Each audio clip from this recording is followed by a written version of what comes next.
কষ্ট করে পরীক্ষার জন্য প্রিপারেশন নিলেন আপনি কয়েক মাস, কিন্তু ফলাফল যখন ভালো হয় তখন একটা আনন্দ আছে না নাই? সারাদিন রোজা রাখলেন রমজানে, কি কষ্ট, তৃষ্ণায় গলা ফেটে যায়, কিন্তু ইফতারির সময় যখন রুহাবজা শরবতটা খাই কেমন লাগে? একটা আনন্দ আছে না নাই? এজন্য আল্লাহ বললেন فإن مع العسر يسرا إن مع العسر يسرا। ও নবী, কষ্টের দিন মক্কায় অল্প কিছু দিন, মদিনাতে আনন্দের দিন অপেক্ষা করছে।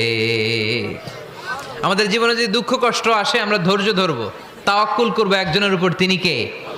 কারণ আমরা বিশ্বাস করি কষ্টের দিন এটা চিরকালের জন্য নয়, সামনে আনন্দের দিন আমাদের জন্য সেট করে রেখেছে কে?